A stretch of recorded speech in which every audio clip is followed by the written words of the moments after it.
Olá, seja bem-vindo à nossa Escola de Profeta Rema 2.0. E hoje nós estaremos estudando algo mais profundo da Palavra de Deus.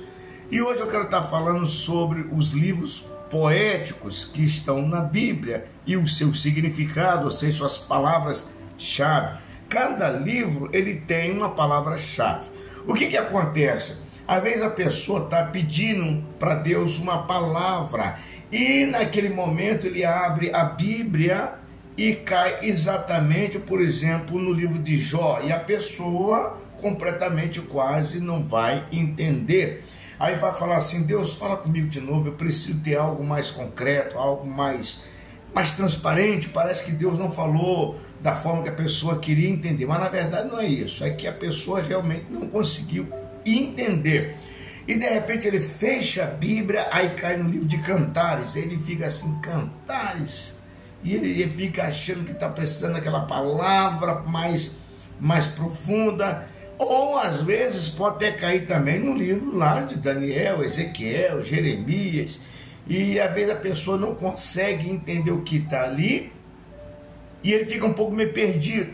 Lembrando, a partir do momento que você consegue entender o que é a palavra-chave de cada livro, fica muito mais fácil de você compreender e entender o que Deus está falando. Às vezes você está no monte, às vezes está no meio de uma oração e alguém vai dizer: olha, irmão, você está com a palavra hoje. Aí o que acontece? Você vai abrir e vai a sua Bíblia e cai no livro, por exemplo, de Juízes. E qual é a palavra-chave do livro de Juízes? Ou de repente cai no livro de Naum. E qual a palavra-chave do livro de Naum? Lembrando que você está no lugar certo, que é a Escola de Profeta Rema 2.0. E me perguntaram assim: por que Escola de Profeta Rema 2.0? Por que é 2.0? Lembrando, a palavra Rema é a palavra revelada. E 2.0 porque ele é acelerado.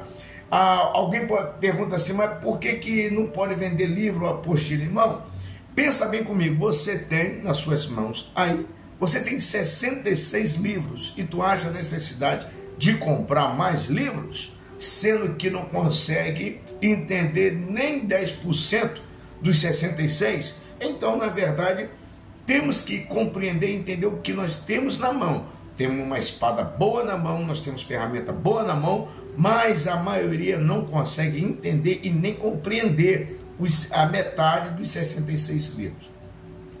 Mas voltando para cá, para a gente poder começar a continuar. Hoje eu quero estar falando a respeito dos livros poéticos. Quem são os livros poéticos? Na verdade, os livros poéticos são Jó, Salmos, Provérbios, Eclesiastes e Cantares. Mas afinal de contas, qual é a palavra-chave de cada livro desses? E o que Deus está querendo falar sobre cada livro desses? É isso que nós estaremos estudando.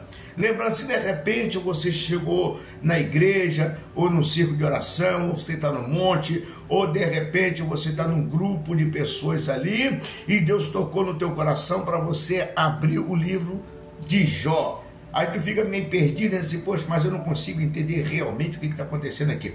Mas a partir de hoje, você vai conseguir entender claramente cada passo dos livros poéticos, as suas palavras-chave, porque todos os livros, entre os 66 livros, todos eles têm a palavra-chave. A palavra-chave é aquilo que resume todo o livro, tá ok? Ou seja, todo o conteúdo que está ali. Por isso que dá o nome palavra-chave.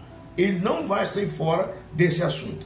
Então nós vamos começar pelo livro de Jó. De repente você chegou na igreja lá, aí está a leitura devocional da noite, ou o preletor da noite vai estar falando a respeito do livro de Jó. E muitas pessoas acham que o livro de Jó é sobre sofrimento, mas não é. A palavra-chave do livro de Jó é soberania. Isso daí é a palavra do livro de Jó.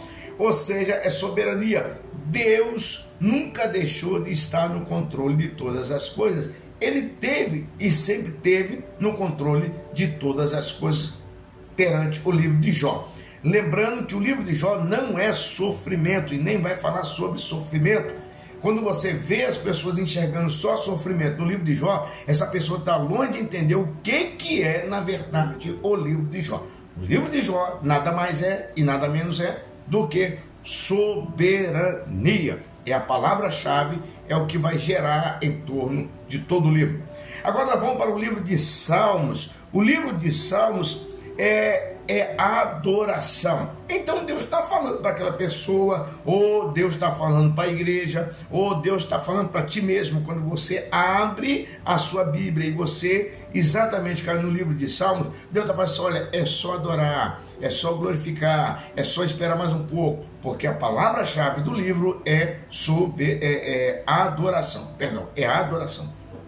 Tá ok? Agora nós chegamos no terceiro livro, que no caso é Provérbios. Ora, Provérbios já diz tudo, né? Sabedoria, ou aquela pessoa está precisando de sabedoria, ou a pessoa está sem sabedoria, ou a igreja está sem sabedoria, ou até mesmo você está sem sabedoria. Então quando você abre o livro de Provérbios, Deus está falando sobre sabedoria, porque a palavra-chave do livro é sabedoria. Agora nós chegamos no livro de Eclesiastes. Eclesiastes, na verdade, quer se falar sobre vaidade. A palavra-chave do livro é vaidade. Pode observar, ou Deus está falando para a igreja, ou Deus está falando para você, ou Deus está mandando você falar para alguém. Quando você abrir a sua Bíblia e cair no livro de Eclesiastes, está falando sobre vaidade. Agora nós chegamos no livro de Cantares. E o livro de Cantares, ou Cântico dos Cânticos, está se falando sobre amor no casamento. A palavra-chave é sobre amor no casamento. Lembrando, pode ser material, casamento físico, ou seja, um relacionamento, como também pode ser o relacionamento entre você e Deus, porque a igreja é considerada também como uma noiva. Então é o que o Espírito Santo fala ao teu coração. Conforme ele fala no teu coração, se você está lendo para um casal, Deus está falando para que casal. Mas se de repente está falando para a igreja, pode ser envolvido para toda a igreja no relacionamento de casais realmente, como um relacionamento com o próprio Deus. Então, observe bem isso, que a palavra-chave do livro de Cantares é amor no casamento. E hoje eu falei sobre os 5 livros poéticos da Bíblia, que no caso é Jó, Salmos, Provérbios, Eclesiastes e Cantares. Guarde isso para o teu coração e não esqueça de dar o like, de comentar, de compartilhar o livro. Também quero agradecer a todos que estão nos ajudando a crescer esse canal. Se você quiser conteúdo como esse, você está no lugar certo. Até a próxima. Que Deus abençoe a sua vida.